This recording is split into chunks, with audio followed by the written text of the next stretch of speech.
আসসালামু আলাইকুম viewers, welcome to my channel SB kitchen. কেমন আছেন সবাই?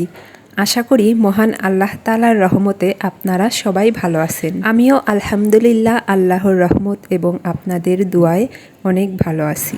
আজকে আপনাদের সাথে শেয়ার করব আলু দিয়ে এই মজাদার মুরগির মাংসের রেসিপি। কথা না বাড়িয়ে চলুন তাহলে রান্নায় চলে যাওয়া যাক। এখানে আমি একটি মুরগি নিয়েছি। মুরগিটা কেটে ভালোভাবে ধুয়ে পরিষ্কার করে নিয়েছি। মুরগি রান্নার ক্ষেত্রে অবশ্যই মুরগি ভালোভাবে ধুয়ে পরিষ্কার করে নিতে হবে, না হলে মুরগির বাজে গন্ধটা রান্নার স্বাদটাই নষ্ট করে দিবে। রান্নার জন্য প্রথমেই চুলায় একটা প্যান বসিয়ে দিয়েছি। তার ভিতর দিয়ে দিচ্ছি পরিমাণ মতো সয়াবিন তেল। অন্যান্য তরকারির তুলনায় মুরগির মাংস রান্নার ক্ষেত্রে তেলটা একটু বেশিই লাগে, তাহলেই মুরগি রান্না মজা হয়। তেল গরম হয়ে আসলে এর ভিতরে দিয়ে দিচ্ছি 1 কাপ পেঁয়াজ কুচি। আর পেঁয়াজটা আমি হাত দিয়ে এভাবে ভেঙে দিচ্ছি। এভাবে ভেঙে দিলে এক্সট্রা করে আর পেঁয়াজ বাটা দেওয়ার কোনো প্রয়োজন হবে না।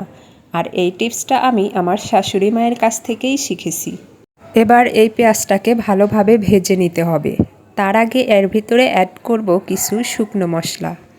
প্রথমে আমি দিয়ে দিচ্ছি একটা তেজপাতাকে 4 ভাগ করে দিলাম। তারপর দিয়ে দিলাম 1 টুকরো দারচিনি, 4-5টা এলাচ আর 5-6টা গোলমরিচ।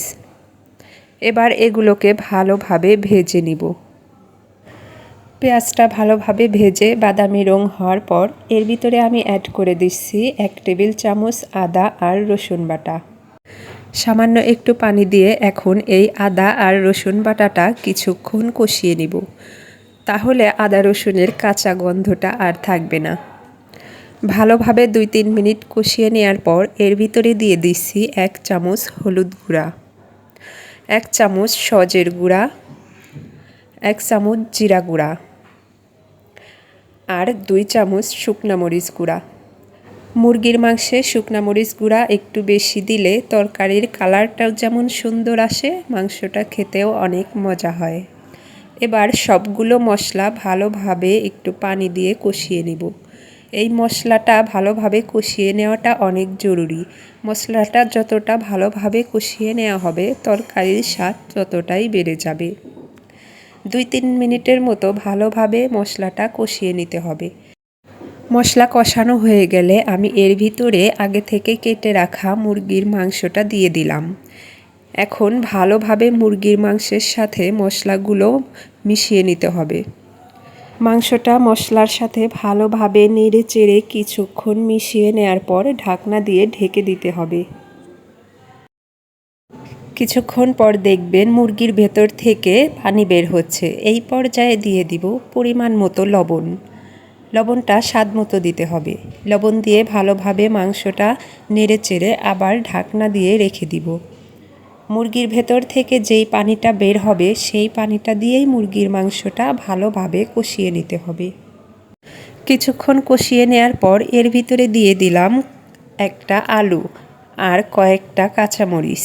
এবার এগুলোকে ভালোভাবে মিশিয়ে সামান্য একটু পানি দিয়ে ঢাকনা দিয়ে ঢেকে রাখতে হবে। কিছুক্ষণ পর ঢাকনা তুলে আবার একটু মুরগির মাংসটা নেড়ে চেড়ে দিতে হবে। এভাবে কিছুক্ষণ পর পর নেড়ে চেড়ে মাংসটা ভালোভাবে কষিয়ে নিতে হবে। আমার মুরগি কষানো হয়ে গেছে। মুরগি এবং আলু দুটোই সিদ্ধ হয়ে গেছে। এই পর্যায়ে আমি মুরগির মধ্যে ঝোল দিয়ে দিয়েছি। এবার আমি হাই হিটে মুরগির মাংসটা 5 মিনিটের মতো রান্না করে নিব। আমার মুরগির মাংস রান্না হয়ে গেছে। এই পর্যায়ে আমি এর ভিতরে দিয়ে দিচ্ছি 1 চামচ এলাচ বাটা। এবার এলাচটাকে ভালোভাবে মুরগির মাংসের সাথে মিশিয়ে নিব। এলাচ দেওয়ার পর বেশিক্ষণ রান্না করে নেওয়ার দরকার নেই, তাহলে এলাচের গন্ধটা হারিয়ে যাবে। এবার ঢাকনা দিয়ে ঢেকে চুলাটা বন্ধ করে দিব। হয়ে গেছে আমার মুরগির মাংস রান্না। আজকের এই সহজ রান্নাটা আশা করি আপনাদের কাছে অনেক ভালো লেগেছে। এভাবে খুব সিম্পলভাবে মুরগির মাংস রান্না করে দেখবেন। মুরগির মাংসটা অনেক টেস্ট হয়। আজকের রেসিপিটা আপনাদের ভালো লাগলে একটি লাইক করবেন আর কমেন্ট করে অবশ্যই জানাবেন। আমার চ্যানেলটি সাবস্ক্রাইব করে আমার পাশেই থাকবেন। আসসালামু আলাইকুম, আল্লাহ হাফেজ।